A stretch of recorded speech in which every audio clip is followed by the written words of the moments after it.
Muy buenos días, tengan ustedes una vez más dándole la bienvenida al encuentro virtual estudiantil de ortodoncia. Soy el doctor Javier Mendoza, secretario de la Academia Mexicana de Ortodoncia, y es para mí un honor y un placer presentar a varios estudiantes de posgrado de ortodoncia.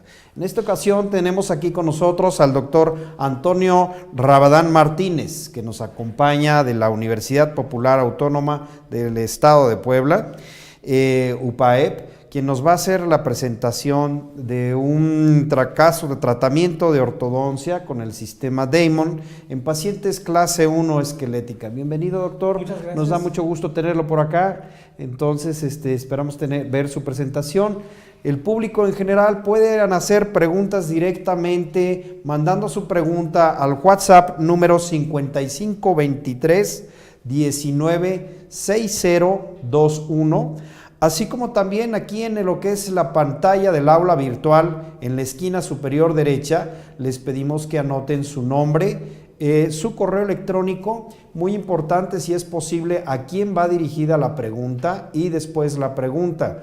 Al final de la presentación de todos los estudiantes que van a presentar en esta ocasión, haremos la sesión de preguntas y respuestas.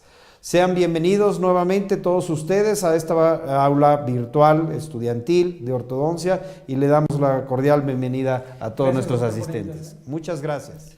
Hola, buenos días. Mi nombre es Antonio Rabadán Martínez, de la Universidad Popular Autónoma del Estado de Puebla. Bueno, les voy a presentar mi caso clínico. El nombre de mi caso clínico es Tratamiento de ortodoncia con sistema Damon en paciente clase 1 esquelética. Y el asesor de este caso clínico es el doctor Farid Dib. Bueno, iniciamos con el caso clínico. Bueno, aquí el nombre de mi paciente es Jacqueline González Medino, su edad 14 años, la fecha de consulta febrero de 2014. Bueno, el motivo por el cual asiste a consulta aquí la pacientita refiere que le da pena sonreír porque tiene los dientes chuecos. Bueno, iniciamos con la forma de cara. La pacientita tiene forma de cara ovalada, su patrón es dolicofacial. En su simetría vertical, bueno, presenta la línea superciliar más alta del lado derecho que el lado izquierdo, la línea bipupilar y alar más alta del lado izquierdo que el lado derecho, y la línea bicomisural se encuentra simétrica. En la simetría transversal, bueno, aquí podemos observar que no se cumple la regla de los quintos, ya que los quintos externos y medios no se encuentran en proporción.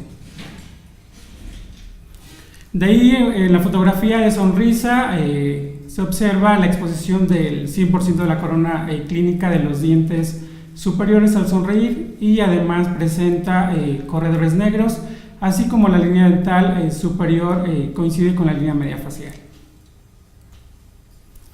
En el análisis de perfil, el perfil total es ortognático, ya que cuenta con 164 grados. El perfil del tercio inferior es recto, su ángulo nasolabial es de 95 grados. Aquí en los tercios, bueno, el tercio medio está aumentado con 45%, la norma debe de ser de 43%, y el tercio inferior está disminuido, ya que la norma debe de ser de 57%. De ahí, en las fotografías de 3/4 se observa que sí hay una buena prominencia malar. De ahí, en las fotografías axiales presenta una nariz desviada hacia la derecha, buena proyección malar y narinas asimétricas. Vamos con las fotografías intraorales, lo cual se observa que la línea media dental inferior está desviada 1 milímetro hacia la derecha con respecto a la línea media dental superior, y presenta un overbite de 3 milímetros, lo que equivale al 35%, y presenta un Bolton anterior de 1.3 milímetros de exceso inferior. En la intraoral derecha presenta una clase 2 canina, presenta una clase 1 molar. En la lateral izquierda presenta clase 2 canina, clase 2 molar.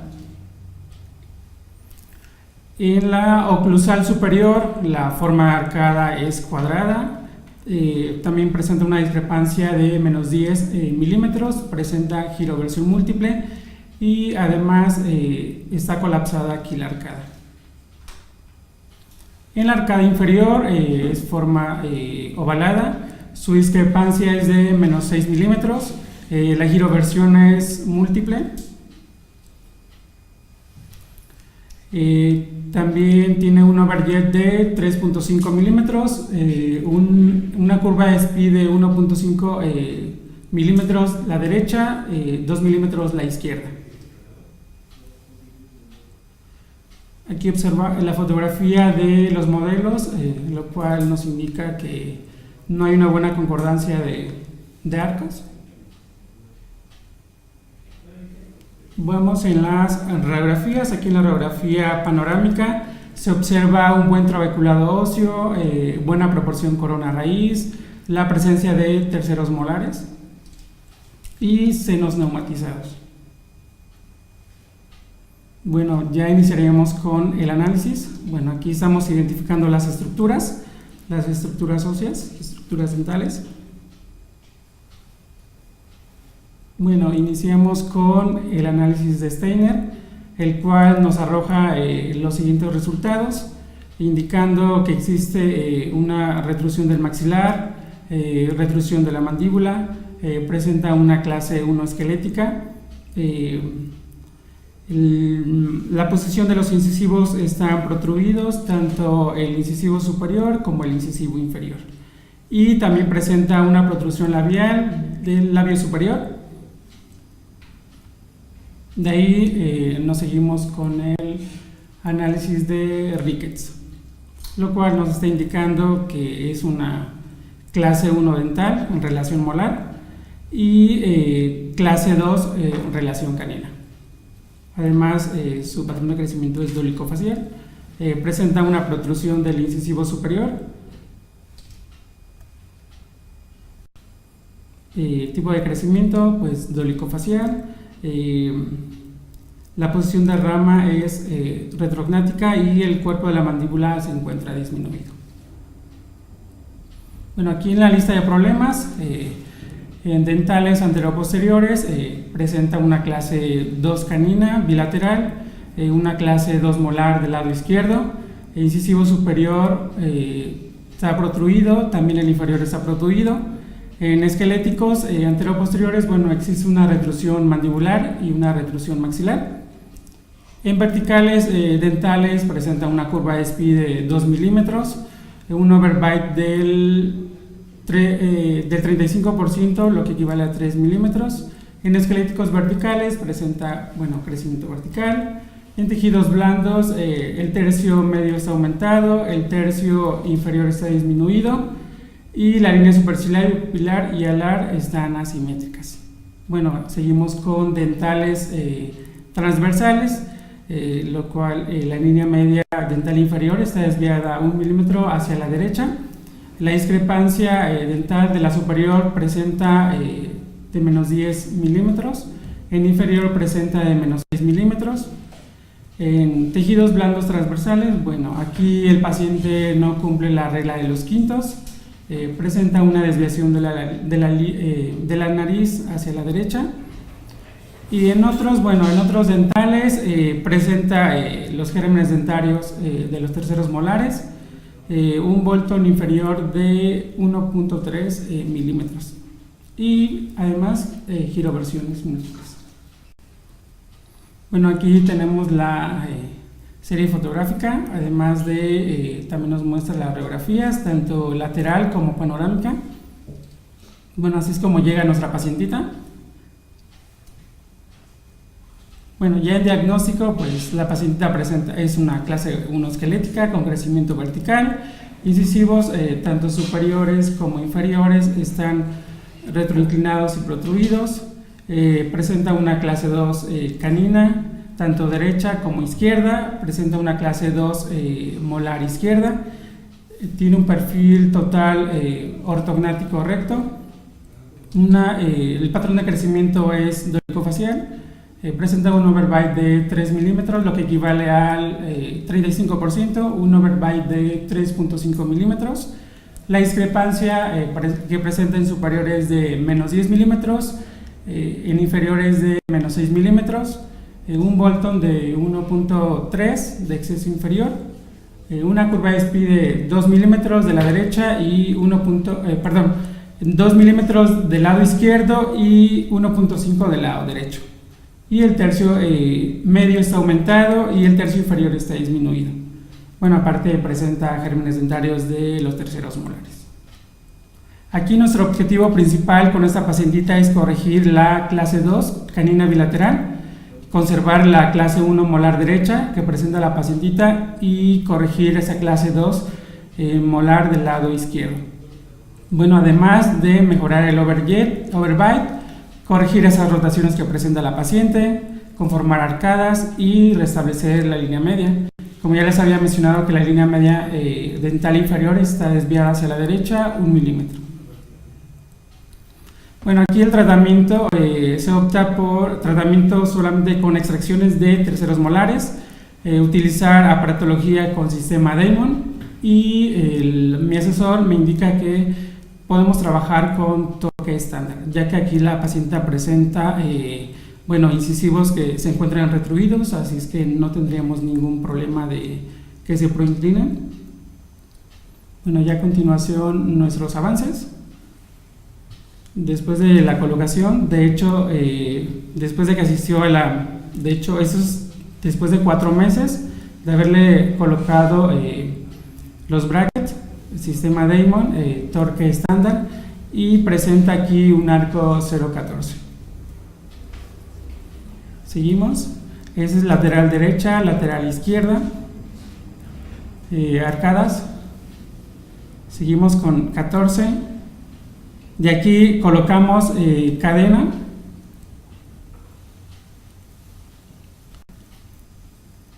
Nos seguimos con un 14 por 25 y ligadura en 8 de canino a canino.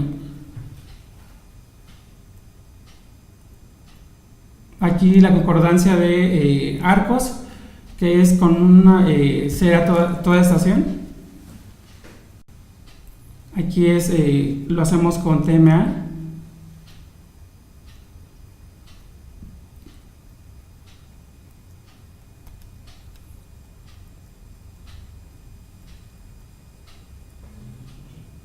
Y también proporcionamos torque en caninos, tanto derecho como izquierdo, de la arcada superior. Aquí presenta elásticos clase 2 de 3,16 por 2 onzas para corregir esa clase 2 canina. Y aquí utilizamos de elásticos en arcoíris invertido para corregir la sobremordida. Aquí lo presentamos. La sobreimposición, el análisis, Ricketts y Steiner, y aquí está la sobreimposición, los cambios, que hay una extrusión del incisivo, y así es como termina nuestra paciente.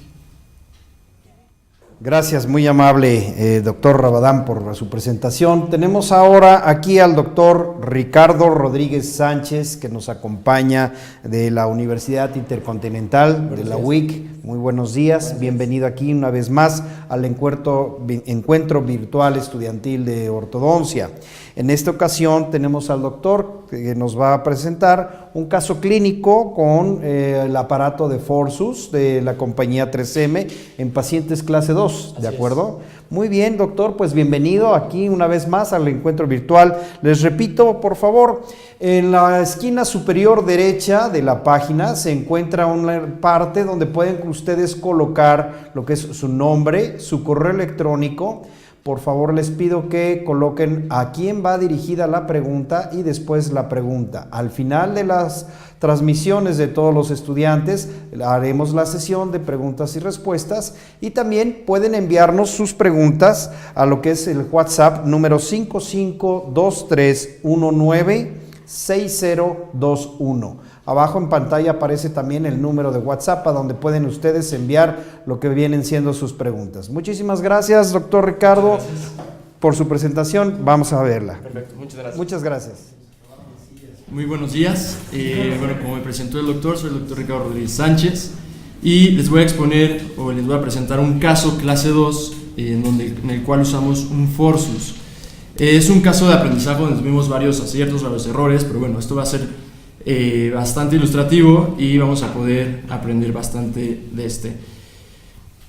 Entonces vamos a comenzar. Es un paciente en donde vamos a ver sus interacciones. Nuestro paciente se llama Gerardo, tiene 11 años, se presenta a la Universidad Intercontinental en mayo del 2009 y el motivo de la consulta es por alineamiento dental. Las interacciones que él presenta son buenas, tiene una buena higiene dental, presentaba una buena motivación y una salud periodontal también bastante buena.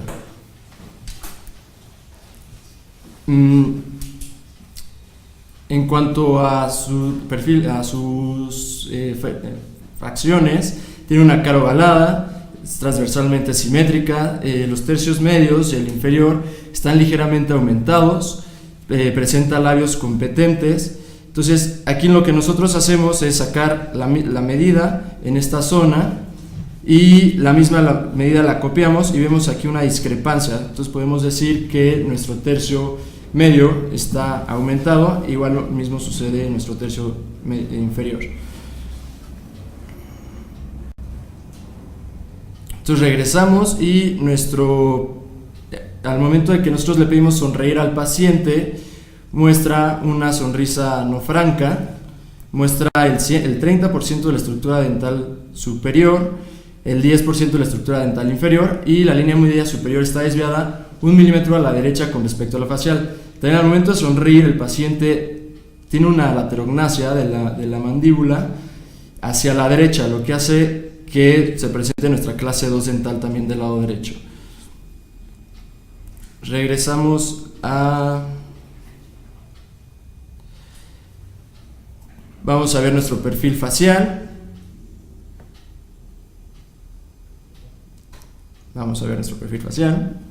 Y bueno, él presenta un perfil facial labial y labial convexo con un buen desarrollo del mentón, el ángulo nasolabial es ligeramente obtuso, el ángulo mentolabial también es obtuso y la distancia mentocervical se encuentra disminuida. Hay un poco de lentitud. Pero bueno, la clasificación, la maloclusión molar que presenta nuestro paciente es una maloclusión molar clase 2 derecha con una relación canina clase 2 también, y la maloclusión izquierda, nuestra maloclusión izquierda es igual una maloclusión clase 1 y una relación canina clase 2. En cuanto a nuestro perfil facial, en cuanto a la línea media superior, está ligeramente desviada a la derecha con respecto a la facial y la línea media inferior está desviada 2 milímetros a la derecha respecto a la superior, lo que nos da un total de 3 milímetros desviada a la derecha con respecto a la facial. En nuestra arcada superior vamos a ver que es un arco de forma oval, el 12 y el 22 están ligeramente palatinizados y el 27 se encuentra en erupción, todavía no está clínicamente, y el apiñamiento es de 4 milímetros con un arco simétrico. En nuestra arcada inferior presenta clínicamente dientes de 6 a 6 con un apiñamiento de 6 milímetros y un arco simétrico oval. Ahorita vamos a ver próximamente en la radiografía, los 6 ya se encuentran en erupción. Aquí vamos a ver un resumen en donde vemos las maloclusiones clase 2 del lado derecho y clase 1 del lado izquierdo con sus relaciones caninas clase 2 bilateral. Bueno, ahorita lo vemos. Hay un poquito de delay en lo que viene siendo la presentación, ¿sí? Entonces tengan paciencia, den clic, esperen que se den cambio. Okay. A lo mejor es lo que te sacó de onda y te está sacando de sí. onda. Sí. Ok, ya estamos en nuestra sobremordida vertical, muy bien. Tiene una sobremordida vertical del 50%, una sobremordida horizontal de 5 milímetros, como vemos en los modelos, y presenta una curva de SPI leve y una inadecuada coordinación de arcadas. Radiográficamente, vamos a ver ahorita a continuación en la panorámica.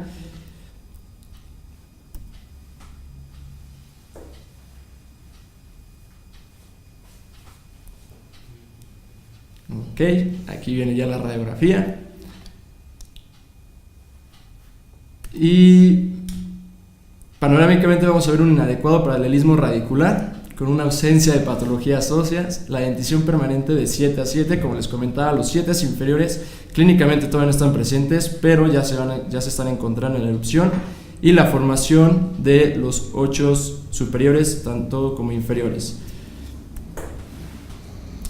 En su lateral de cráneo vamos a poder ver una clase 2 de Witz, una clase 2 de Steiner, con un patrón de crecimiento normocefálico, y los incisivos inferiores se encuentran proinclinados. Ya llegó la lateral de cráneo, y lo vamos a confirmar con su cefalometría, con sus trazos cefalométricos, en donde vamos a tener una NB de 8 grados, un Witz de 5 milímetros, y la proinclinación en cuanto a IMPA de los incisivos inferiores va a ser de 100 grados. Ya está llegando, no le falta poco, ahí está. Y bueno, lo confirmamos con NB con una proinclinación de 29 grados y una protrusión de 8 milímetros. Presenta un Burston de menos 18 grados, propio de una clase 2.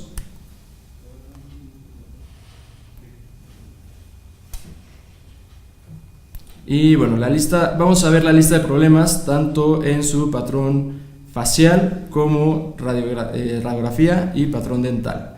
Ahorita que venga. Ok. Tenemos el patrón facial, en donde el perfil facial y labial son convexos, con un buen desarrollo del mentón.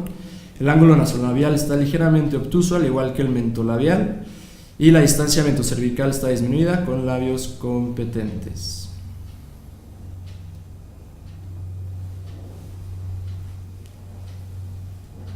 Ok, ya lo vamos viendo.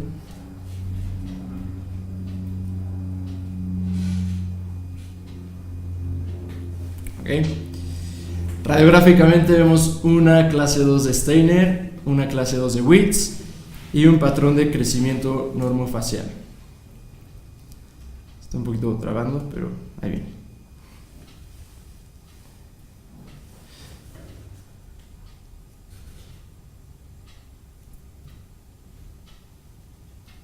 Clase 2 de Steiner, clase 2 de Witz y el patrón de crecimiento normofacial. Ok. Ahora en su patrón dental vamos a ver una maloclusión clase 2 derecha y clase 1 izquierda, una relación canina clase 2 bilateral, una dentición permanente de 7 a 7. Se olvidó comentarles que había una mordida cruzada posterior del 16, lado derecho, obviamente, y una sobremordida horizontal de 5 milímetros y una sobremordida vertical del 50%.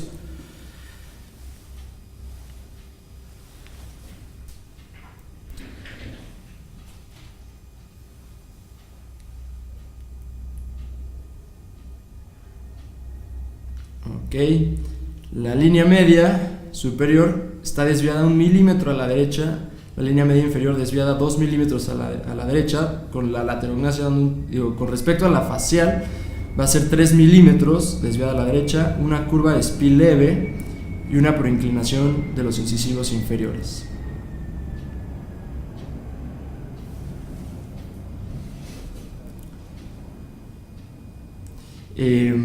Los objetivos que vamos a tener con este paciente principalmente es mejorar el perfil, lograr una clase 1 molar y una clase 1 canina, corregir las líneas medias, corregir el apiñamiento y corregir las sobremordidas. Nuestro plan de tratamiento original era la colocación del headgear, colocación de brackets MBT slot 22x25, stripping en anteriores y elásticos clase 2. Sin embargo, por falta de cooperación del paciente, decidimos, después de la utilización del headgear, colocar el forsus. Entonces veamos los progresos.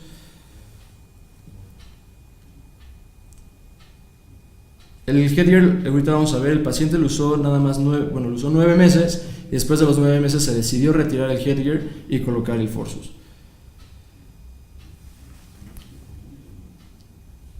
Entonces, vamos a ver los avances y los progresos, y empezamos a alinear y empezamos a colocar el headgear con bandas en 6s, con los brackets MBT slot 22x25. Comenzamos a alinear. En este momento nosotros decidimos retirar el Forsus, ya que vemos que el overjet sigue aumentado en esta zona, por lo menos unos 5 milímetros está aumentado por falta de uso del paciente. Entonces nosotros decidimos retirarlo y colocar el headgear, el Forsus. Vemos las fotos extraorales de ese día en donde retiramos el headgear. Ahí están. Y las comparativas de cómo inició el paciente antes de colocar el headgear y después de colocar el headgear. Vamos a ver un aumento en el ángulo mentolabial, que puede ser tanto por crecimiento del paciente, que la mandíbula haya crecido, o por el uso del mismo headgear.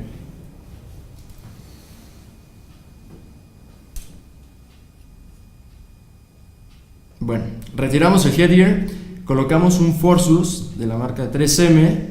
Este es un Forsus EZ2, el cual es el de la última generación, de 25 milímetros, y comparando con las otras generaciones, este ya tiene un spring, y también la banda es diferente y facilita la colocación, ya que anteriormente se colocaba por distal y costaba un poco más de trabajo colocarlo intraoralmente.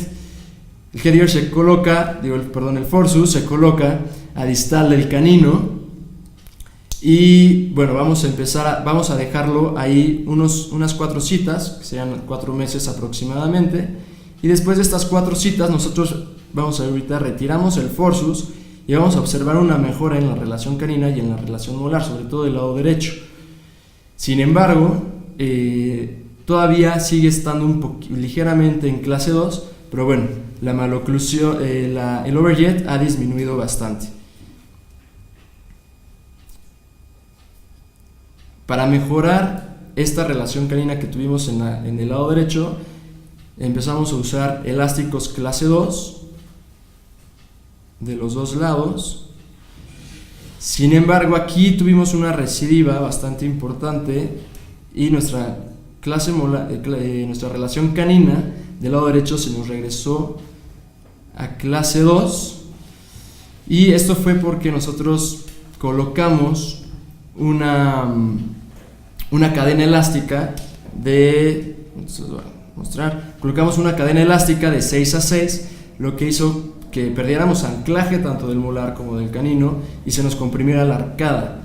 Entonces aquí lo mejor que pudiéramos haber hecho hubiera sido colocar un tieback tipo 3, como les voy a mostrar aquí, con un tope, ya sea un omega amesial del molar, para anclarnos ahí y no perder este anclaje o que se nos mesializara el molar. Dejarlo ahí por lo menos unos 3 meses y ya después comenzar el cierre de espacios.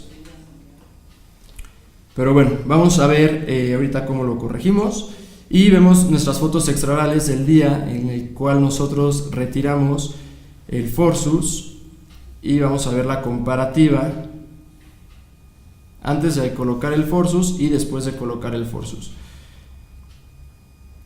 Vemos también una mejora en el perfil ya se ve más recto, no tan convexo como inició el paciente. Seguimos con nuestros elásticos clase 2 para mejorar nuestra relación canina, sobre todo del lado derecho, pero bueno, nuestro overjet va bastante bien. Hicimos el debond ya con una mejora en la relación canina, clase 2, pero podemos observar cómo el overjet mejoró bastante de cómo inició a cómo finalizó. Vemos las comparativas oclusales de cómo llegó el paciente y el día del retiro de brackets.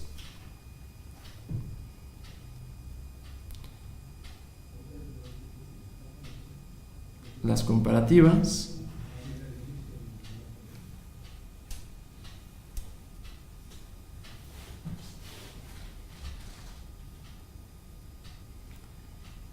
Y las comparativas extraorales, en donde vemos cómo el perfil mejoró de ser un perfil convexo a ser un perfil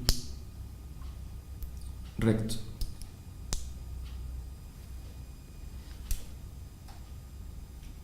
Su cefalometría, en donde vamos a observar ya una clase 1 de Steiner y una clase 1 de Witz, y también vamos a ver una ligera proinclinación de los incisivos inferiores. De 100 grados pasó a 104 grados y una protrusión también de los incisivos inferiores de 8 milímetros a 10 milímetros. Las sobreimposiciones, en las sobreimposiciones vamos a ver esta proinclinación de 4 grados de los incisivos inferiores y el crecimiento mandibular.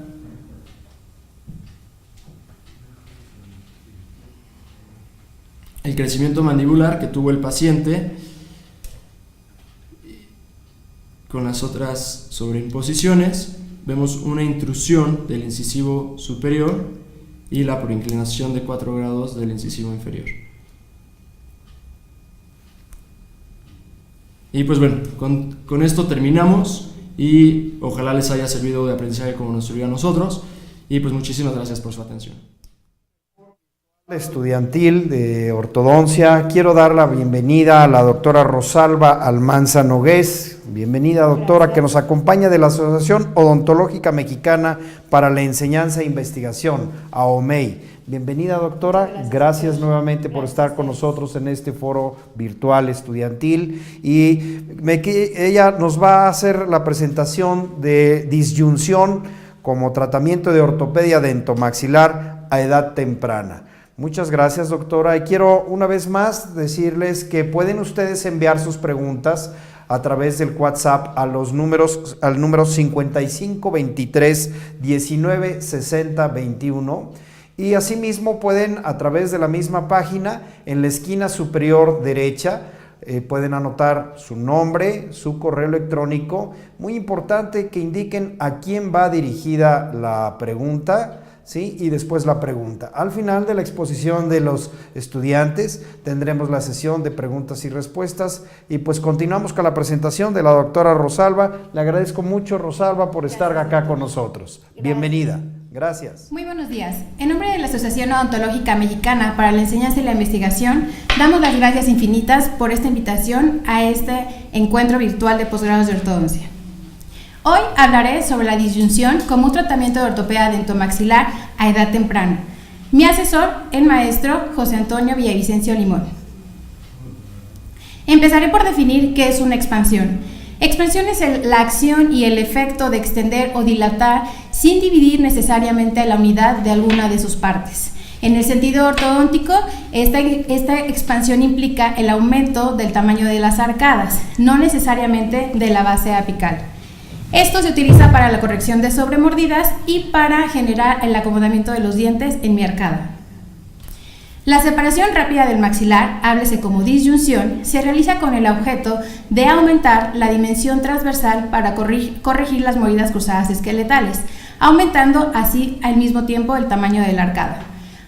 Para esto nosotros utilizamos tornillos expansores con fuerzas intensas colocadas en los sectores alveolodentarios laterales de mi maxilar superior.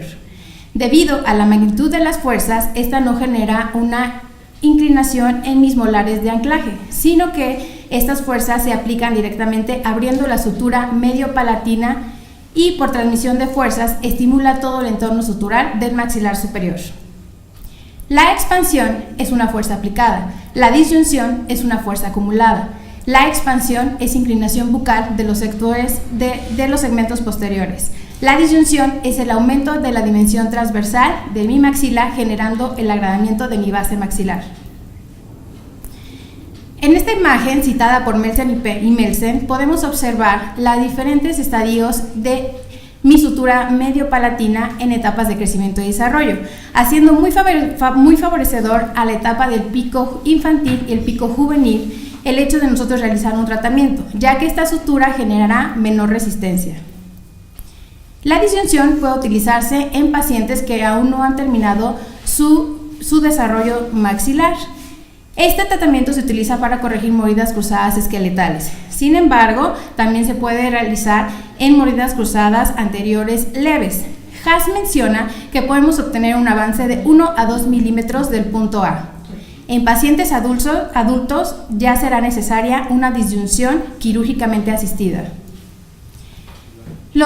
Bien se ha hablado que el efecto de la disyunción es para corregir mordidas cruzadas esqueletales, sin embargo, tiene muchos efectos favorecedores, como cuando nosotros realizamos una disyunción, generamos un diastema entre los incisivos centrales superiores. Este diastema se cierra en un periodo de 2 a 4 semanas, gracias a las fibras transeptales que los vuelven a regresar a la línea media, aumentando el perímetro de la arcada. Los dientes posteriores presentan un torque positivo, por lo que la cúspide palatina desciende por debajo del plano oclusal, lo que genera interferencias. Al realizar nosotros una expansión de mi base maxilar, este torque mejora. En pacientes con respiración oral, al expandir nuestro piso de las fosas nasales, generamos un aumento del flujo del aire y es muy beneficioso para pacientes con esta índole. Sin embargo, cabe mencionar que no en todos es favorable esta acción, ya que la respiración oral depende de otros factores.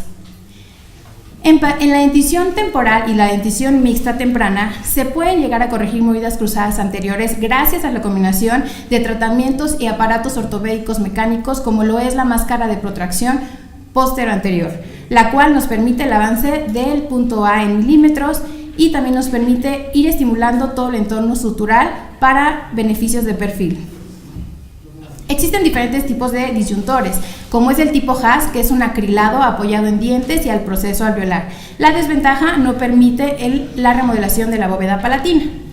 El tipo Hyrax, que es el más utilizado, nos permite esta remodelación y se apoya en dientes, aunque la desventaja sería una ligera pérdida de la tabla vestibular a mediano plazo. El tipo Splint, que es el tipo McNamara, es un disyuntor que genera la remodelación de la bóveda palatina y al apoyarse en el conjunto de los sectores posteriores evita la inclinación de los molares. La desventaja, la incomodidad del paciente. Como mencionamos en la imagen de Melsen y Melsen, en una dentición temporal, las activaciones serán de 1/4 de milímetro todos los días una sola vez, ya que no genera tanta resistencia a mi sutura, en comparación a mi pico juvenil, en donde yo daré 2 activaciones al día, 1/4 de vuelta en la mañana y 1/4 de vuelta por la noche. Mi caso clínico. Dana es una paciente femenina de 9 años de edad. Ella acude a consulta porque mi hija muerde al revés. Una historia clínica sin daños aparentes, clasificación ASA 1. En mis fotografías intraorales podemos percibir que Dana presenta un mentón ligeramente desviado hacia la izquierda. En la simetría facial, comparando su lado derecho con el lado izquierdo, no presenta asimetrías severas. Cuando le pedimos a Dana que sonría, Dana presenta una sonrisa negativa, baja, un labio delgado y corto, y una exposición del 60% de dientes superiores y una exposición del 40% de dientes inferiores, lo cual no nos da una estética facial. Una clase 3. Y en fotografías intraorales podemos percibir una mordida cruzada anterior. La línea media facial no coincide con la línea media dental. La línea media dental superior no coincide con la línea media dental inferior. En las fotografías laterales observamos una clase 3 molar, una clase canina no valorable y una mordida cruzada posterior del lado izquierdo evidente. En las fotografías oclusales tenemos colapso maxilares, tenemos que realizar con formación de arcos. Aparentemente no hay epiñamiento en la arcada inferior. Ella se encuentra en una etapa de dentición mixta y arcos ovales. En sobremordida tenemos un overjet de menos 4 milímetros y una sobremordida vertical, overbite, de menos 4 milímetros. En las radiografías, vamos a analizar esta radiografía más adelante. En la radiografía panorámica, en el análisis de Lewandowski, podemos percibir que no tenemos ningún tipo de asimetría marcada ni severa. Ella se encuentra en una etapa de proliferación activa. En el ángulo de Schwarz, que es el ángulo que nos marca la rotación de las bases maxilares, podemos considerar que se encuentra en norma. Por lo cual, nosotros nos enfrentamos a corregir una mordida cruzada anterior y una mordida cruzada posterior. En el análisis de tejidos blandos podemos observar que en el análisis de quintos vemos una cara armónica, sin embargo observamos esclera en sus ojos. Ella tiene un tercio inferior disminuido, un 80% de su contorno mentocervical, lo cual para niños de su edad es adecuado. Y estética facial no observamos aparentemente nada que nos pueda alterar. Presenta una nariz corta, un contorno pomular ligeramente no tan continuo y un ángulo nasolabial ligeramente cerrado.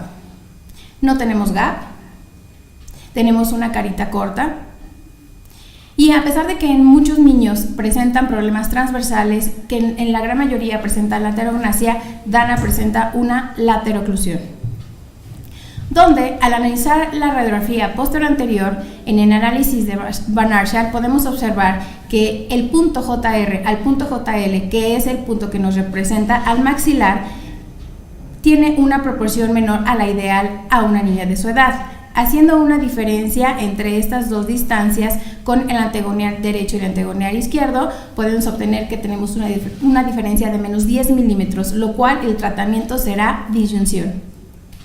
En el análisis de modelos de estudio podemos observar claramente nuestra clase 3 molar, nuestra mordida cruzada posterior, nuestras líneas medias desviadas. En análisis cefalométricos podemos empezar con el análisis de Roth-Jarabac, el cual en la sumatoria resultante nos da un 390 grados, lo cual nos significa que es un biotipo braquifacial, teniendo así también una base craneal anterior corta, una mandíbula con potencial de crecimiento horizontal y teniendo crecimiento horizontal de 67.67% control close-wise. En el análisis de Ricketts tenemos un menos 4 milímetros de convexidad, comprobándolo con el width de menos 5 milímetros, una profundidad facial de 95 grados y ángulos muy cerrados como el plano mandibular, la altura facial inferior y el arco mandibular. Un BERT de más 2.2, lo cual nos da un braquifacial severo.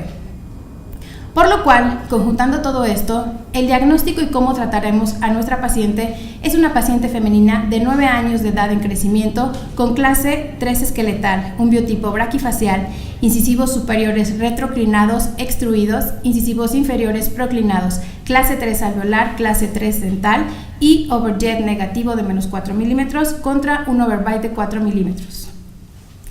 Mi lista de problemas facialmente será corregir la simetría facial con el mentón ligeramente desviado. Esqueletalmente es el ligero prognatismo en nuestras movidas cruzadas anteriores y posteriores.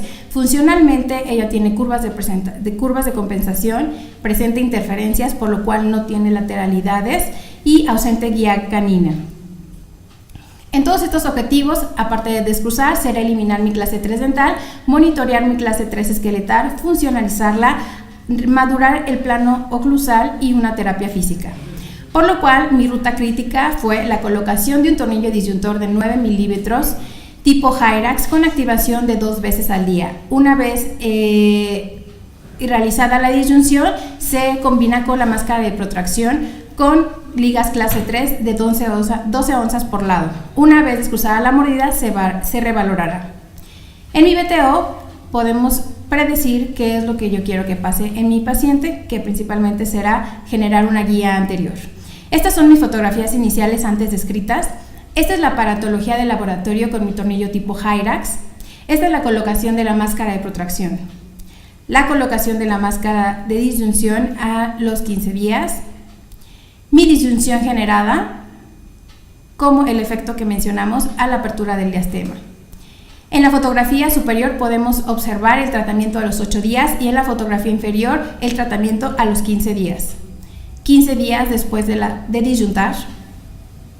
Y en esta imagen podemos observar los cambios drásticos que puede tener un paciente a una edad temprana y lo favorecedor que puede ser someterlos a tratamientos que pueden beneficiar y podemos apoyarnos del crecimiento. La comparación a los 3 meses radiográficamente es el descruce de la mordida y el ligero apante del punto A junto con la rotación de la mandíbula. Esto fue lo que sucedió.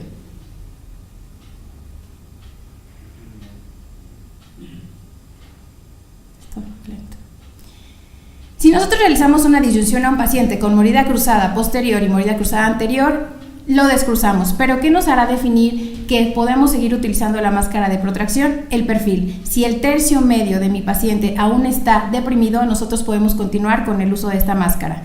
Vemos aquí en esta imagen desde los cambios faciales al inicio, al intermedio y en la fase de mantenimiento. Y de igual manera en el ámbito facial frontal, como es la sonrisa 3/4. Esta fotografía es a los 3 meses después de ferulizar el tornillo disyuntor. Después colocamos un SN9 que nosotros nos apoyamos también de la ortopedia funcional, ya que es un aparato de mantenimiento modificado con un arco de Eschler. Estas fotos son de mantenimiento en abril de 2015, casi por cumplir el año del tratamiento. Y observamos que solo esperamos que el canino superior tome su posición. Esta es una foto de comparación del caso al inicio y casi un año después de tratamiento. La comparación de las radiografías. Y actualmente este es el control de septiembre, en este mes, donde podemos percibir las mejoras haberlo hecho a una edad temprana. Sin embargo, mencionamos que ella tiene un potencial de crecimiento mandibular, por lo cual hay que estarla monitoreando, ya que tenemos aún presentes sus picos de crecimiento. Ella es Ana actualmente. Gracias. En nombre de la Asociación Odontológica Mexicana de la Enseñanza e Investigación, damos infinitas gracias a la Academia Mexicana de Ortodoncia y al Colegio Nacional de Cirujanos Dentistas. Vamos a continuar con el foro virtual estudiantil de ortodoncia. Es para mí un honor y un placer tener aquí de invitado al doctor Yair Escamilla Valencia. Él nos acompaña también de la Asociación Odontológica Mexicana para la Enseñanza e Investigación, AOMEI. Bienvenido, doctor. Gracias por estar con nosotros una vez más. Y el doctor nos va a presentar un trabajo con respecto a estadios de maduración de la sutura media palatina como auxiliar de diagnóstico. Repito nuevamente, el WhatsApp para que puedan enviar sus preguntas es el teléfono 5523196021, y así como también en su pantalla arriba del lado derecho pueden anotar su nombre, su correo electrónico, a quién va dirigida la pregunta y la pregunta que ustedes deseen hacer. Les agradezco mucho su atención. Vamos a continuar con la presentación del doctor Yair Escamilla. Bienvenido nuevamente, doctor. Muchas gracias por estar con nosotros. Buenos días. Esto es los estadios de maduración de la sutura media palatina como un auxiliar de diagnóstico. Quiero agradecer la oportunidad de realizar este trabajo a mis asesores, a mis maestros y a un centro de estudio radiológico que nos permitió las instalaciones. Es muy importante que hoy nos estemos actualizando en conforme a estas nuevas formas de diagnósticos y todos los elementos que puedes sumar el Combin a todas nuestras formas de trabajo, a todo lo que es nuestra mecánica en general. Es importante que retomemos un poco cómo ha ido evolucionando la ortodoncia a través de todos estos años.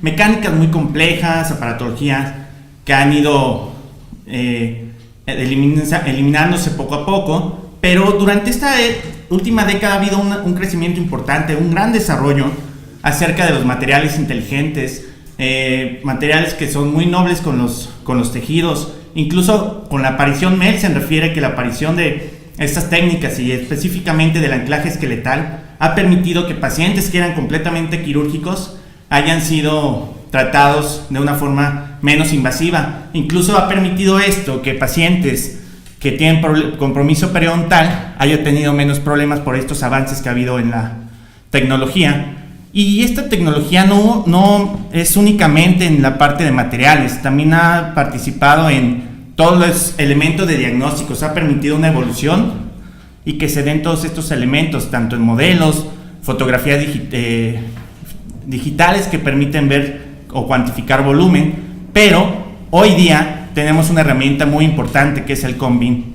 Este CONBIN nos va a permitir que al ya no haber sobreimposición de imágenes, nos permite ser más certeros en cuanto a localización de estructuras, y aunado a esto, todo lo que permite que hagas un análisis de todas las zonas, de todas las regiones de interés, no nada más va a ser para ver la parte de vías aéreas, articulación y ver si hay dientes retenidos. Desafortunadamente no se le ha dado la importancia que tiene este gran elemento de diagnóstico, pero bueno, este es un estudio que se hizo a partir de este elemento.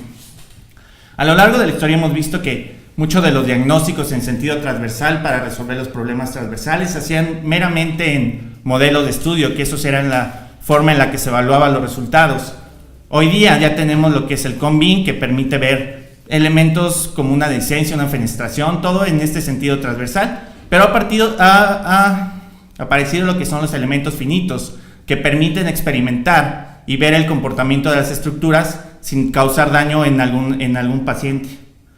¿Por qué sería importante que estuviéramos valorando y actualizándonos con todo esto, el diagnóstico en nuestros pacientes en el sentido transversal? Se ha dejado muy al lado todo lo que es el sentido, las discrepancias transversales. Siempre nos hemos enfocado mucho a lo que es la parte vertical y la parte sagital, dándole mucha importancia.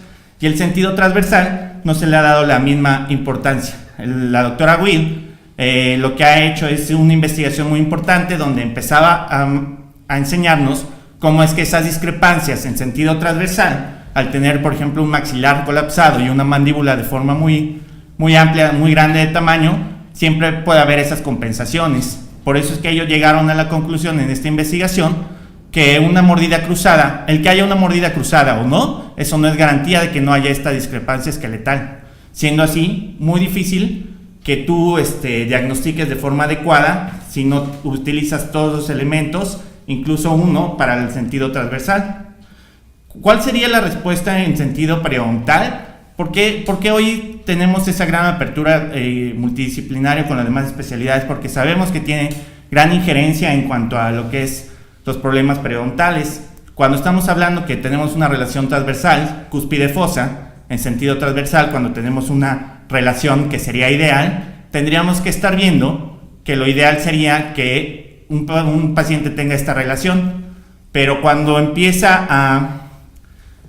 se empieza a compensar esos dientes para camuflajear esa discrepancia, empieza a haber problemas a la larga, problemas periodontales o discrepancias o recidivas. Habla mucho de eso el doctor Van Arza. Esta es una investigación que hizo el doctor Brian Tamburino, donde vio que esas discrepancias, en el momento en que tú las verticalizas, esos molares que se han ido compensando, lo que haces es sacar de las tablas óseas a la raíz y causando esas dehiscencias o fenestraciones, o a la larga dando inestabilidad en nuestros tratamientos, que esa debería ser una prioridad en nuestra forma de nuestros tratamientos. Esto debería ser lo mínimo, es lo que manejamos nosotros, la PA, que esto es el análisis transversal que deberíamos estar haciendo como mínimo, aunque ya en la actualidad ya no lo usan tanto. Esto sería lo mínimo que tendrías que estar haciendo. Aquí, desgraciadamente, con la PA tú estás comparando una estructura que sería el maxilar con la mandíbula. Desgraciadamente son estructuras que se encuentran en diferentes sentidos del espacio, que no tienen la misma relación, y lo que se ha hecho es que no se ha considerado los biotipos faciales para ver si hay un paciente hay tanta discrepancia en un braquio o en un dólico. Entonces eso se limita un poco en lo que es el diagnóstico. Pero bueno, es con lo que hemos tenido y sería lo mínimo indispensable con lo que tendríamos que estar trabajando. Hoy día contamos con lo que es el CONBIN, y esto sí ya se acerca un poco más hacia un diagnóstico de estructuras óseas basales, donde tú estarías comparando la altura del maxilar, la anchura del maxilar con la de la mandíbula, a lo largo de la zona de máxima amplitud maxilar, donde tú sabrías si 5 milímetros de discrepancia entre ellos, cuando el maxilar debería de ser 5 milímetros más grande que la mandíbula, ya te estaría hablando de un problema transversal. Por eso es que Estos son los elementos que vienen sumando con el CONVIN. A partir del CONVIN vino a desnudar un poco cómo es que hay dehiscencias y fenestraciones. Hay zonas muy pequeñas cuando nosotros resolvemos los problemas transversales, específicamente cuando hablamos de las disyunciones.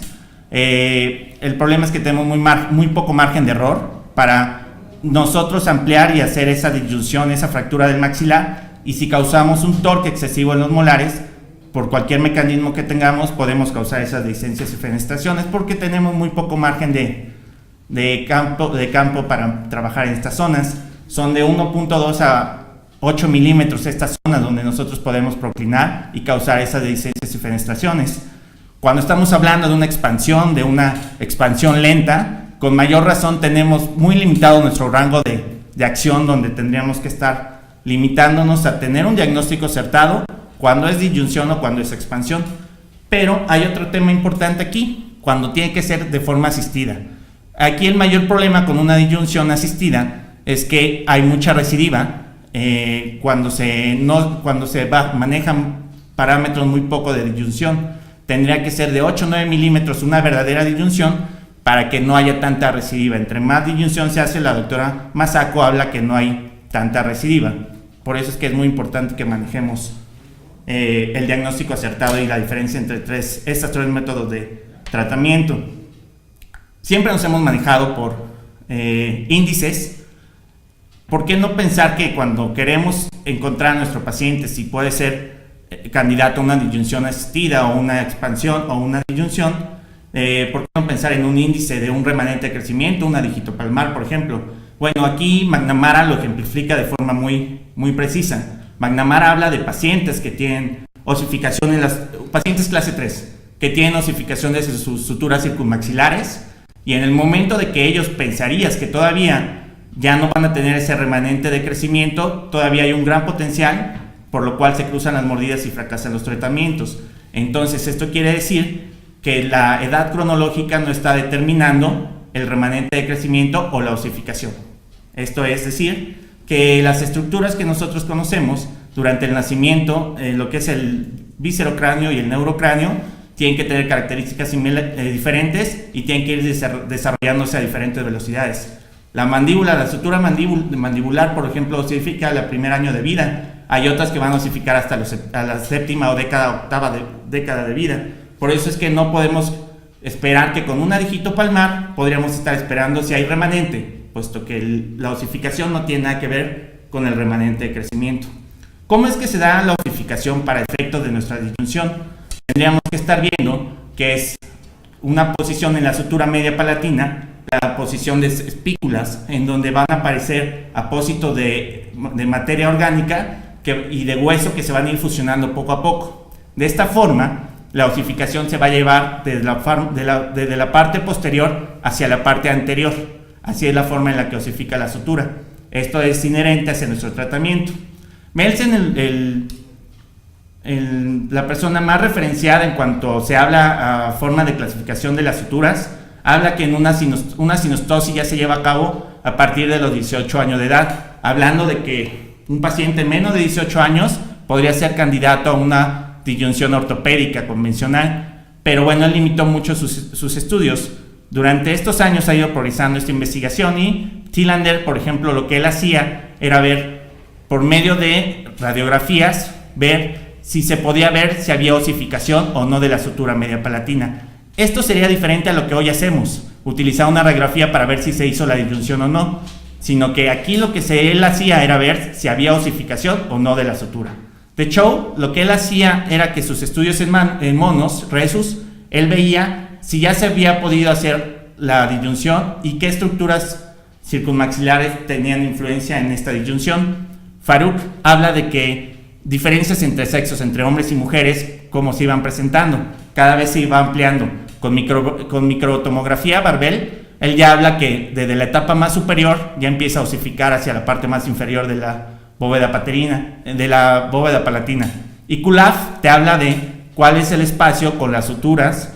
Ya en grados Hounsfield ya te empieza a hablar de qué tanto hay de separación de las suturas y cuáles son las que influencian de gran manera. Por eso es que nosotros utilizamos el análisis que utiliza McNamara sobre los estadios de maduración de la sutura media palatina, donde los clasifica en 5 estadios. Aquí cabe mencionar que tendríamos que hacer mayor énfasis entre el estadio C, D y E, ya que en el estadio C, puesto que todavía no hay una interdigitación completa ni una osificación de la sutura, todavía podría ser un paciente candidato a una disyunción ortopédica. De no ser así, en la estructura D, donde ya en este estadio la parte posterior ya ha osificado la sutura, por lo cual ya no sería conveniente realizar un procedimiento de una disyunción, tendría que ser de forma quirúrgica. Nosotros hicimos un estudio piloto donde utilizamos el CONBIM y utilizamos este tipo de cortes en las cuales nosotros íbamos clasificando las suturas, íbamos viendo el comportamiento de ellas. ¿Cuál era la implicación clínica para nosotros y la importancia y la relevancia que esto suele tener para nosotros? Que tenemos que determinar qué paciente es candidato a una disyunción de forma convencional, de forma mecánica, una ortopedia, a los pacientes que tendrían que recurrir a un tratamiento quirúrgico, a una disyunción asistida. Nosotros lo que utilizamos fue 80 CONBIM, eso fue el tamaño de nuestra muestra, y utilizamos pacientes donde nuestros criterios de inclusión eran de 9 a 30 años, y bueno, estos pacientes todos asistían a este centro de radiodiagnóstico por fines de tratamiento de ortodoncia o ortopédico de diagnóstico, por eso que ellos solicitaban estos estudios. La mayoría de estos pacientes eran por dientes retenidos. Nuestros criterios de exclusión tenían que ser obviamente los que tuvieran fisuras palatinas o los que ya tuvieran algún tipo de tratamiento ortopédico previo. Esta es la forma en que McNamara utiliza y describe la técnica en la que él tiene que ir haciendo los cortes para ir viendo en qué estadio de osificación tienen los pacientes, para que tú diagnostiques cuál es la forma en la que tu paciente lo puedas meter en tu índice. Entonces, esta es la forma que utiliza McNamara. Replicamos la forma en la que hizo su estudio McNamara, que lo clasificamos en 4 grupos, de 9 a 11 años, de 12 a 14, 15 a 17 y mayores de 18. Aquí los resultados, cabe mencionar que a pesar de que nuestra población fue muy poca, son muy relevantes, ya que encontramos, por ejemplo, esta nada más es la distribución de los estadios, pero quiero recordar que el estadio C es donde todavía se podía hacer la disyunción ortopédica. Estamos viendo que pacientes de 12 a 14 años en estadio C, que son los que todavía se podría hacer esa disyunción, son muy pocos, es una tercera parte de los pacientes que observamos, cuando D y E te está diciendo que ya no podrían ser candidatos a una disyunción ortopédica convencional. En femenino de 15 a 17 años, algo muy similar. Encontramos que nada más también un 37% estaban en ese estadio, siendo que el grupo donde ya no podía hacerse la disyunción era más grande. En hombres, estamos hablando de que de 15 a 17 años cabía la posibilidad de que tú encontraras en un paciente una etapa C, el 50%, o el otro 50% hablaban de que eran de etapas E, donde ya no es posible una disyunción. Pero esto es muy importante, es muy relevante este resultado. Encontramos 2 pacientes en los cuales de nuestra muestra de mayores de 18 años podían ser candidatos a una disyunción ortopédica, puesto que la osificación aún no se había dado. Entonces, ¿cuál es la implicación que todo esto lleva? Que sabemos que nuestros pacientes, al ser excesivamente compensados, van a tener distracciones recidivas, dehiscencias y fenestraciones, pero no tendríamos que diagnosticarlos a tiempo para evitar todo este tipo de procedimientos que no son precisos. Y tenemos que considerar y aprender que un diastema en la parte anterior no te va a garantizar ese éxito clínico ni ese éxito biológico más aún. Por eso es que tendríamos que estar considerando cuál es la etapa precisa para atender a nuestro paciente, de forma ortopédica o de forma con cirugía. Y bueno, estos fueron nuestros resultados, los comparamos con lo que Melsen hablaba, y él únicamente hablaba de 18 años. McNamara encontramos resultados muy similares a él, en donde McNamara habla que, por ejemplo, niñas de 9 a 11 años ya estaban en una etapa donde ya no era posible la disyunción, y en los otros estudios, en las otras partes encontramos que hombres te podían hacerse una disyunción ortopédica a los 18 años, y que también tenemos niñas de 12 a 14 años donde podría ser ya no posible esto. ¿Cuáles serían nuestras conclusiones? Que bueno, este CONBIM es un auxiliar de diagnóstico que nos podría facilitar todo lo que sería un diagnóstico más certero, más preciso, que son herramientas que hoy se vienen a sumar, que no vienen a sustituir, sino a sumar, y que la edad cronológica no está directamente relacionada con el potencial de crecimiento, y tendríamos con esto ser más certeros en el diagnóstico y en el plan de tratamiento. De lo contrario, en un paciente que tú estás pensando en que ya empieza a darse la osificación, tendrías que estar pensando en otro tipo de anclaje, en un anclaje esqueletal, donde al haber ya es pronto a cerrarse esa sutura, a osificarse, tú ya no estás causando esa proclinación, ese torque excesivo de los molares, causando dehiscencias y fenestraciones, que eso sería lo más indicado, por lo menos como teniendo como auxiliar de diagnóstico. Hoy personalidades que nos dan, como el doctor Seki, que nos enseña toda esta parte, él mismo nos ha enseñado casos donde ha habido fracasos, pacientes de 10 años, donde él intenta hacer una disyunción y el paciente ya, su sutura ya han cerrado, por lo cual él decide que esos son pacientes para un anclaje esqueletal, y se están buscando alternativas hoy con técnicas como la de Glassman, donde ya son menos invasivas todas estas formas para resolver los problemas transversales de forma no completamente quirúrgica. Entonces aquí es donde tendríamos que estar pensando que nuestros pacientes no son solamente en la parte sagital que son compensados o camuflajeados, tendríamos que pensar que en la parte transversal también tienen las mismas limitaciones a ser compensados, al igual que en la parte sagital, con todo lo que conlleva eso, recidivas y todo este tipo de problemas. Esta imagen me gusta porque es un libro de Profit donde habla en una edición anterior que eran los estadios para hacer esta disyunción eran de 15 a 18 años para poder hacer todavía la disyunción ortopédica, pero en la última edición ya baja ese rango de edad, está hablando de que ya son hasta los 15 años y que ya se empieza a encontrar con problemas de recidiva. Entonces por eso es que hoy tendríamos que estar diagnosticando a nuestros pacientes. No únicamente esto nos funcionaría a los ortodoncistas, sino también a los odontopediatras, que serían personas que podrían identificar bien estos estadios a temprana edad y resolver el problema. Con esta imagen quiero terminar. Quiero pensar en la gente que antes no tenía todos estos elementos, como un aparato radiográfico, y sin embargo podían realizar su trabajo y hacerlo de buena calidad. Sin embargo, hoy pasa lo mismo con nosotros. Tal vez no tenemos a la mano todos estos elementos, pero si en la medida en que los empecemos a implementar, vamos a tener un diagnóstico y un tratamiento más certero, que es lo que requieren nuestros pacientes. Muy bien, nuevamente aquí estamos con la doctora Ana Patricia Rodríguez Chong, que nos acompaña de la Universidad Intercontinental de la UIC. Gracias por estar con nosotros una vez más en el foro virtual estudiantil de ortodoncia, a donde la doctora Ana Patricia nos va a presentar un estudio comparativo de la relación cráneo-cervical y su relación en casos con cefalea crónica. Bienvenida, doctora, muchísimas gracias por estar con nosotros, compartir esto, y una vez más quiero repetirles el teléfono para que manden sus preguntas vía WhatsApp, es el 5523196021. Así como también en la esquina superior derecha pueden anotar su nombre, su correo electrónico, a quién va dirigida la pregunta y la pregunta por hacer, para que al terminar la presentación de la doctora Ana Patricia continuaremos con la sesión de preguntas y respuestas, comentarios, saludos, etcétera. Muchas gracias por estar con nosotros en este foro virtual y muy buenas bienvenida. tardes. Mi nombre es Ana Patricia Rodríguez Chong, vengo de la Universidad Intercontinental. Quiero agradecer al doctor Fernando Morales, quien es el asesor de esta tesis, y al egresado Sergio Galindo, al doctor Sergio Galindo, quien también es parte de la investigación.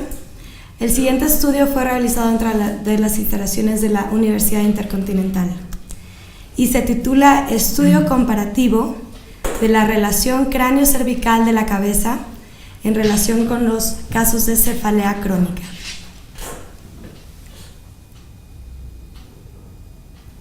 ¿Qué es la cefalea? La cefalea se define como cualquier dolor que se presenta dentro de la parte de la cabeza. Es algo muy común, existen variaciones en los porcentajes, pero actualmente se dice que mínimo un 66% de la población llega a presentarla. ¿Cuáles son los factores que contribuyen o que desencadenan una cefalea o un dolor de cabeza? Bueno, es multifactorial, pero entre ellos tenemos lo que es el estrés, tenemos también la comida, alimentos como el chocolate, el queso y el alcohol también pueden desencadenar un problema de cefalea. Cambios hormonales, como lo representa una menstruación. Olores. Los olores también son desencadenantes de dolores de cabeza. El ayuno. Cambios climáticos, cambios de estaciones. Y bueno, algo más que nos compete a nuestra área, las maloclusiones. Existe mucha literatura que avala esto, pero se habla que hay cierto tipo de maloclusiones que se asocian directamente al dolor de cabeza. También se habla que las disfunciones temporomandibulares se asocian con lo que es el dolor de cabeza y con la maloclusión misma. Entonces hay una íntima relación entre esos tres factores. Hay autores que hablan acerca del tratamiento ortodóntico como paliativo para un tratamiento de desorden temporomandibular.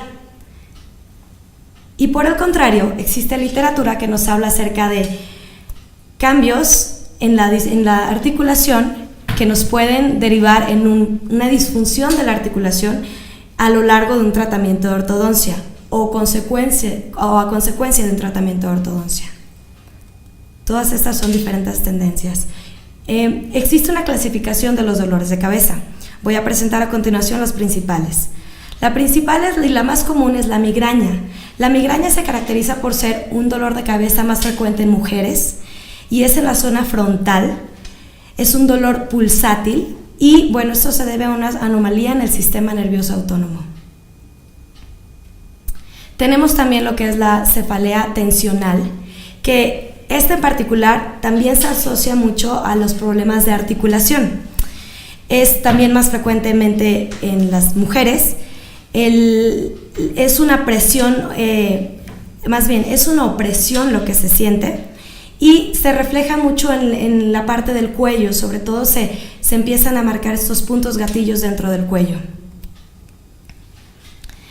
Finalmente tenemos la cefalea cervicogénica, que al igual que las pasadas es más frecuente en las mujeres y esta en particular el dolor es irradiado en la zona occipital y tiene una dirección de abajo hacia arriba, del cuello hacia la cabeza. Hablando un poquito más de la cefalea cervicogénica, esta se deriva de una anomalía morfológica en las primeras vértebras de la columna cervical. ¿Qué es lo que pasa cuando tenemos una cefalea cervicogénica? Existe un desgaste del disco que a continuación presento. El disco se va desgastando y va disminuyendo su dimensión. Esto a su vez va a oprimir lo que son los nervios y esto va a causar un dolor, principalmente en la zona posterior, o sea, en la parte del occipital. Esto es algo crónico que si no se diagnostica a tiempo, pues es degenerativo, entonces va a ir avanzando, no hay manera de prevenirlo. Los objetivos de este estudio fueron diagnosticar por medio de radiografías laterales de cráneo y radiografías anteroposteriores con la boca abierta si existían valores distintos en pacientes que no presentaban cefalea y en pacientes que presentaban cefalea.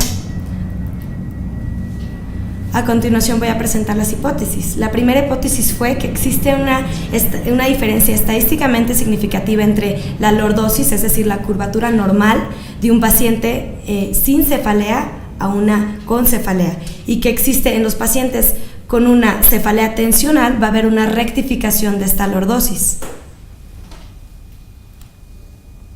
La hipótesis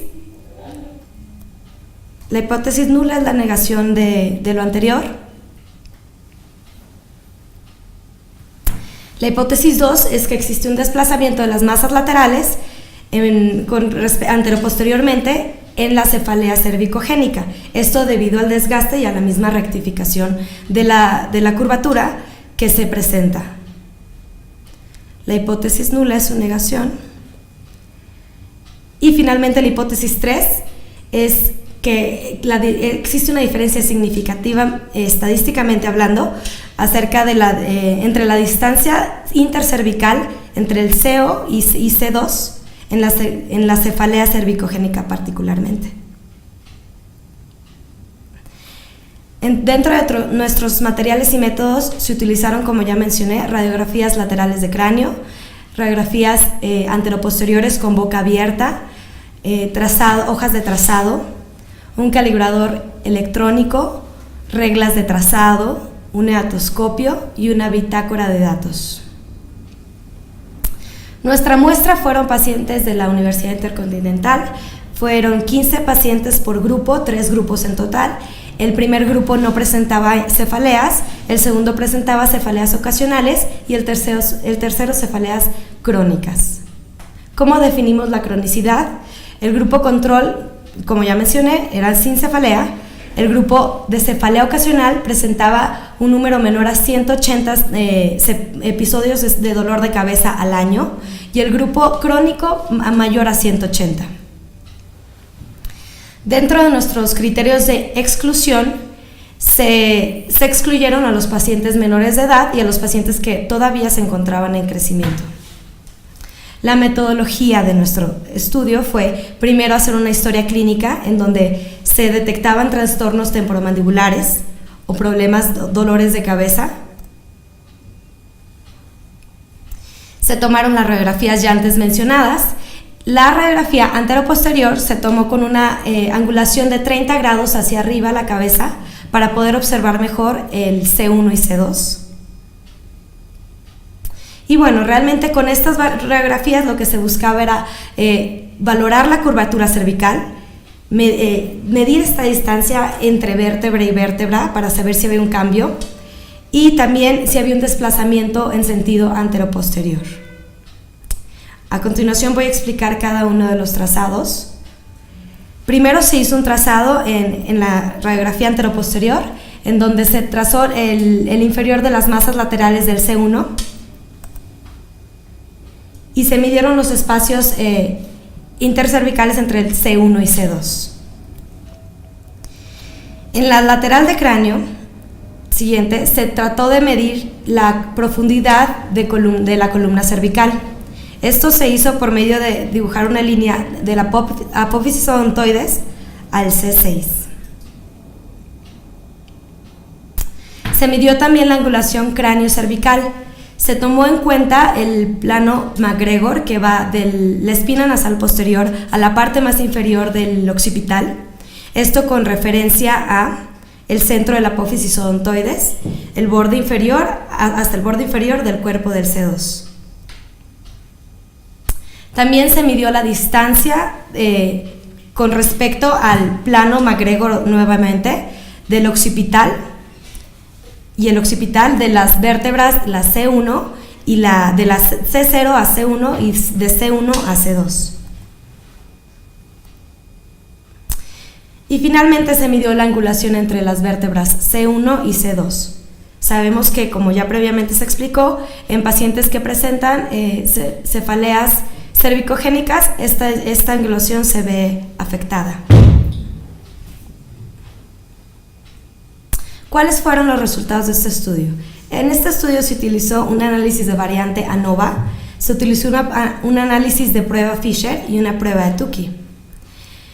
En la curvatura cervical observamos que efectivamente sí hubo una disminución de la curvatura entre los grupos 1, 2 y 3, sin embargo no era estadísticamente significativa. Recordando el grupo 1 sin cefalea, grupo 2 cefalea ocasional y grupo 3 cefalea crónica.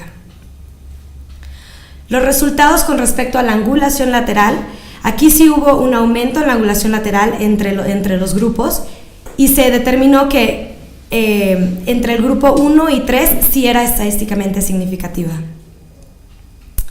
Igualmente en la angulación anterior hubo una diferencia entre los tres grupos, sin embargo no hubo diferencia estadísticamente significativa.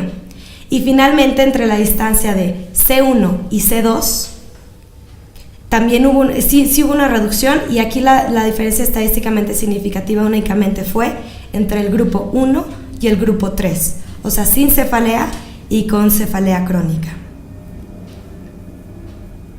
Las conclusiones de este estudio es que con respecto a la angulación lateral, que se pudo obtener las medidas en base a una lateral de cráneo, pudimos ver que hubo una diferencia entre el grupo sin cefalea al grupo con cefalea crónica. Determinamos que a partir de los 25 grados de aumento ya los pacientes presentaban una cefalea crónica. También es importante mencionar que las conclusiones de este aumento en la angulación lateral no van a determinar qué tipo de cefalea es decir, que si el paciente sufre una cefalea cervicogénica ya antes descrita. No podemos determinar qué tipo, sin embargo, sí es una herramienta de diagnóstico. Como recomendaciones, para futuras investigaciones al respecto, sería bueno aumentar el número de la muestra. También sería bueno utilizar tecnología como lo es el COMBIM o la tomografía computerizada, que hoy en día tenemos acceso a, para poder hacer esta comparativa.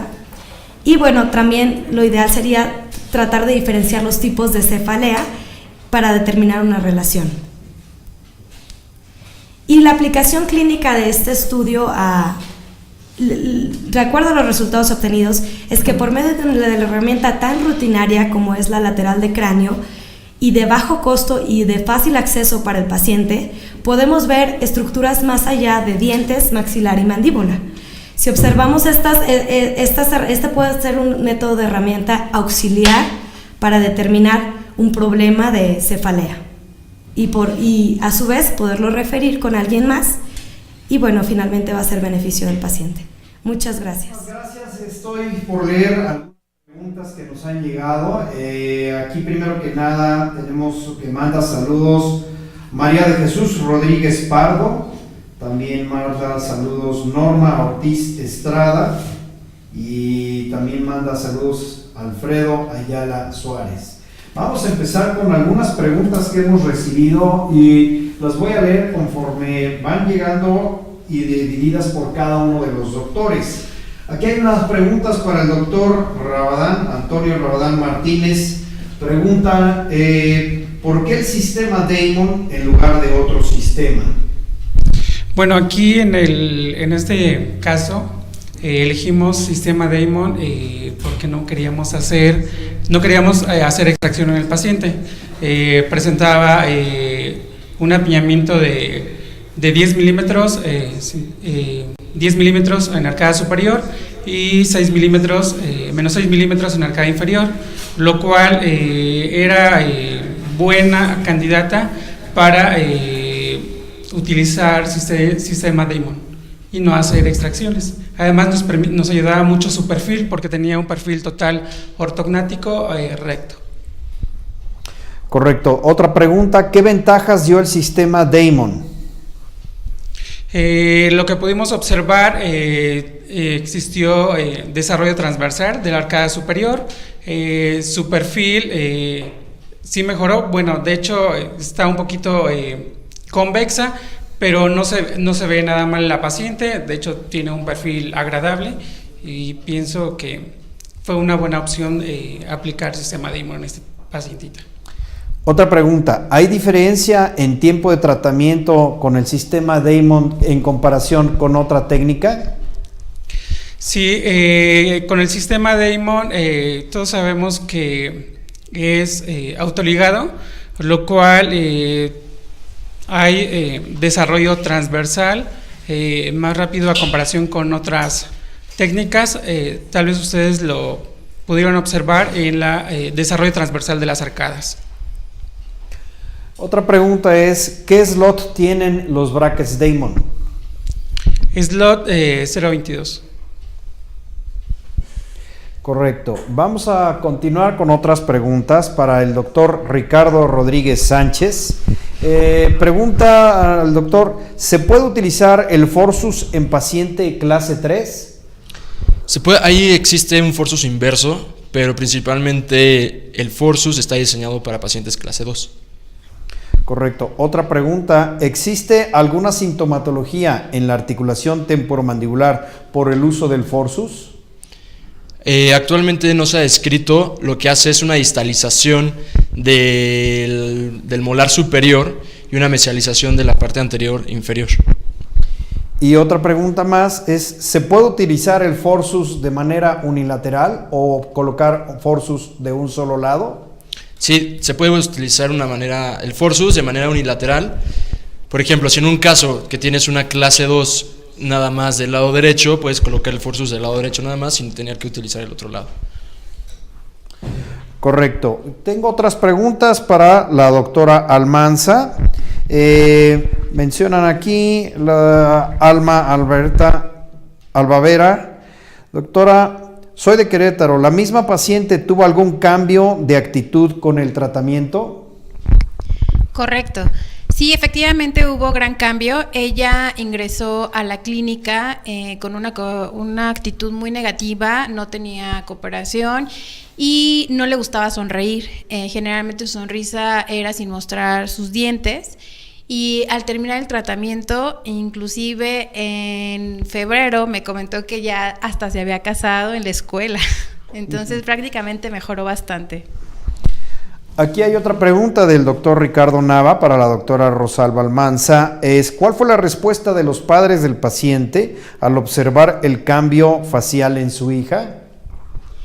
Bien, pues bastante. Ellos me lo agradecieron mucho. De hecho, son bastante cooperadores y por la misma razón que ellos vieron el cambio facial en su hija, pues han estado monitoreándola mes con mes y en citas mensuales, pero realmente totalmente gratificados.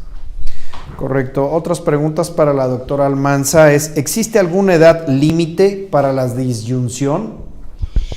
Pues prácticamente en la literatura marca que muchas veces hasta el último pico de crecimiento, que viene siendo hasta los casi 14, entre 12 y 14 años. Sin embargo, estudios, como también mencionaron aquí, en este encuentro virtual puede llegarse a hacer hasta los 18 casi. Correcto. Otra pregunta, ¿algún expansor es mejor? ¿Cuál es el mejor expansor? No considero que haya uno mejor o uno peor, todos funcionan dependiendo de las activaciones, mi tipo de paciente, el tipo de crecimiento y el biotipo. Sin embargo, para mí me agrada mucho el tipo Hyrax. Correcto. Y por último, ¿existe recidiva en esta expansión y cómo se controla?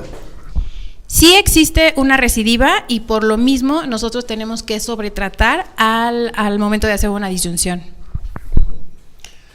Correcto, aquí tenemos otras preguntas para el doctor Juan Antonio, bueno, para el doctor Jair, de parte del doctor Juan Antonio Lara, lo felicita. Y aquí hay unas preguntas para el doctor Jair Escamilla, ¿hasta qué edad puede haber cambios en la sutura media palatina? Hay reportado en la literatura que hasta los 70 años, en la séptima octava década de vida, hay todavía osificación. Más no, todos los estudios que se han hecho en cadáveres varían mucho, pero lo que recientemente hoy se ha publicado es que solamente lo que se recomienda hoy es que esos casos que se habían tratado por el doctor Haas, que solamente hacía análisis en modelos, hoy que se están valorando, están muy limitados los resultados, puesto que nada más se ve en los modelos que hay un torque excesivo de los molares y no hay forma de ver si se realizó o no la disyunción, siendo un éxito clínico o biológico. Correcto. Otra pregunta, ¿hay diferencia en cuanto a la edad en los diferentes sexos? No, nosotros lo que encontramos es que sí había diferencia estadísticamente significativa, pero nuestro estudio fue descriptivo, no correlacionamos las edades, puesto que solamente lo que hicimos es este estudio descriptivo, nos apegamos a lo que hacía el doctor McNamara. Aquí lo que estamos haciendo es que se está haciendo un manual del operador. Este es solamente un estudio piloto en donde se tiene relacionado otros puntos de interés. Por ejemplo, muchas de las personas que preguntan cómo es que se lleva a cabo esa disyunción y por qué se da tanto en pacientes de 11 o 12 años. que podríamos encontrar, y lo que correlacionamos es que pacientes que tenían muy delgada su bóveda palatina, era más fácil que se llevara a cabo esa osificación prematura. Eso es lo que se tendría que estar investigando. Hay otra línea de investigación, pero bueno, ahorita solamente está en el manual de operador y validando el estudio. Aquí hay otra pregunta, a lo mejor redundante o que la hicieron, ¿existe una límite de edad para la disyunción ortopédica? Aquí lo importante es que nosotros tengamos estos elementos para diagnosticarlos. Hoy los primeros pasos que se habían dado era con este índice para ver si se presenta o no la osificación de la sutura. Lo que impediría es que se hiciera una disyunción ortopédica de ser así, pero el elemento que se ha sumado en esto, en el análisis y en el diagnóstico de estos procedimientos, son las unidades Hounsfield. Los que permite es una escala de grises. Tú lo que vas a hacer es determinar si las estructuras ya osificaron o no, puesto que un hueso, por ejemplo, va a tener diferente escala, que esta va a ser una escala numérica, a diferencia de un espacio o un tejido. Entonces ahí tú ya puedes ver de forma más precisa si hay hueso o todavía hay forma de que osifique o pueda ser el procedimiento como tal. Correcto. Ahora, aquí hay otras preguntas para la doctora Ana Patricia Rodríguez, y es, ¿el desgaste del disco es entre el atlas y el axis o también de otras vértebras? No nada más es entre el atlas y el axis, también es entre otras vértebras. De hecho, entre las primeras C0, C1, C2, C3 y C4 puede llegar a darse ese desgaste que va a desencadenar en una cefalea cervicogénica. Correcto. Otra pregunta es que si tiene que ver la postura del paciente. Sí, claro. Bueno, al nosotros tomar las radiografías se estandarizó para tomarse con la angulación, como mencioné, la de anteroposterior con boca abierta, a 30 grados, la cabeza hacia arriba, y la lateral de cráneo también se estandarizó para no tener ese margen de variaciones en cuanto a la posición de la cabeza. Otra pregunta es, ¿por qué se excluyeron los pacientes con crecimiento? Porque todavía no tiene completo el desarrollo de cervical, disculpe. Y aquí otra pregunta preguntan, C1 es el atlas, C2 es el axis y C0 ¿a qué corresponde? C0 es en la apófisis odontoides y es la parte más superior del C1. Es ese espacio entre el occipital y la apófisis odontoides. Ok, con esto concluimos con la serie de preguntas que nos han llegado. Quiero agradecer a todas las personas que nos han visto vía internet.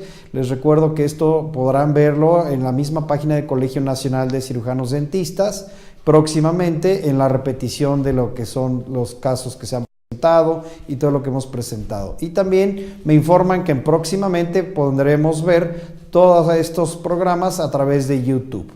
Más adelante se les dará información. La Academia Mexicana de Ortodoncia agradece a los ponentes, a los estudiantes que nos hayan visitado. Próximamente tendremos en otra ocasión otros invitados de otras universidades para presentar tanto casos clínicos como investigaciones. Dejo la puerta abierta para que todos los posgrados de ortodoncia en México vengan a presentar un poquito de lo que están haciendo en su posgrado para poderlo difundir vía internet a todos los países, a sus familiares y a sus demás colegas. Muchísimas gracias por estar con nosotros. Nuevamente me despido, soy el doctor Javier Mendoza, secretario de la Academia Mexicana de Ortodoncia. El doctor Carlos Carmona, que es el presidente de la Academia, no pudo estar con nosotros porque está en la reunión de la World Federation en Londres. Muchísimas gracias por su atención y aquí los esperamos próximamente.